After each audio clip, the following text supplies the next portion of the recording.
Germany and the United States have one common distinction, and I think the late 19th, early 20th century that few people put together. The two countries at the same time simultaneously created what we would come to call in the United States the teddy bear. And around the world, for the most part, the name teddy bear is the name that stuck. And we know that came after a cartoon of President Theodore Teddy Roosevelt, who objected to how a bear was trapped in an inhumane way and felt like that the bear should have been put out of its misery in a humane way. Again, I say that in quotation marks with my hint without actually showing the quotations. The problem is that our fascination with teddy bears has become such that we think these are cute, fuzzy animals. So I've already given you the United States portion. Let's take a trip to the country that also invented it at the same time. Let's go to Germany, where people were at the zoo in Berlin, right? Just a normal family day looking at animals. We know there's a reason these animals get put in cages, right? So you always have one. I need to be one with the teddy bear. I need to be one with the animal. And so she jumped in the encampment with these animals. Guess what these polar bears did? They started to gnaw at her. You can see footage where she realizes this was not a good idea to jump in an encampment of polar bears, which most of you listening have a good enough fortitude and common sense to know that that's stupid. So what happens is she swam back towards the wall where people helped her out. Initially, the bears pulled her back into the water. She got out. I don't remember if she had any minor scratches or not, but she lived.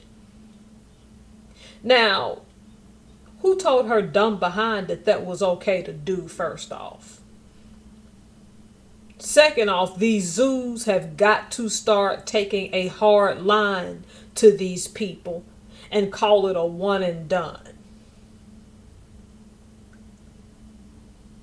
See, the teddy bear, being a childhood toy, got people hoodwinked into thinking you can actually go and get close to these animals. Oh, they're so adorable. See, I'm acquainted with a native Alaskan. And years ago, he worked on a job. I won't say what he did because I didn't get his permission to say all that. His co-workers looked up. He was in a slow-moving truck. Somehow a polar bear got aggravated by him. I don't remember how the story happened. And the next thing you know is he was pulling back on the job. He was being chased by a polar bear. Then you hear stories in Alaska about how they'll come in people's encampments when you're close to I think it's the Klondike. Y'all can correct me if you're native Alaskan. And stalk you. Yes, polar bears will stalk places with humans because it's an easy target and advantageous. Am I saying that you are on their target to eat? No. But depending on your proximity or the proximity of your animals, there are easy meals in certain human encampments. We've gotten it in our head that bears are cute and therefore we need to get close to them and pet them. And yeah, if you find one lost as a baby, as a cub, they'll get accustomed to humans, but this is still an apex predator. Who told your stupid behind it was okay? Because she is stupid. She lived, so I don't care.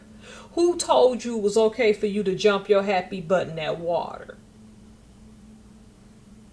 See, you nearly learned the lesson in an audience full of people where you could have been unalived with children around. See, people like you don't think, ma'am.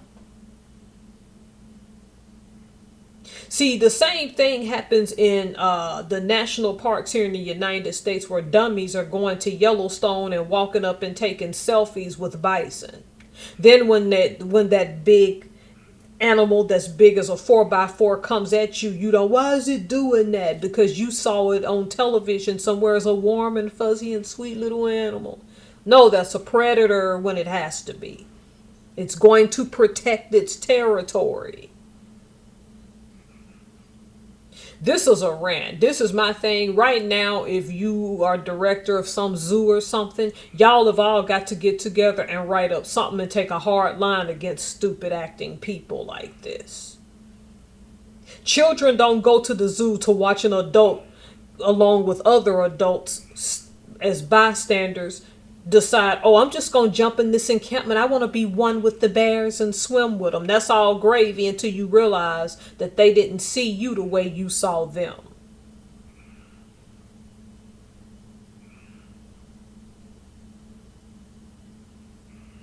Let's not make it a normal thing to get your Darwin Award out in front of children. How about that?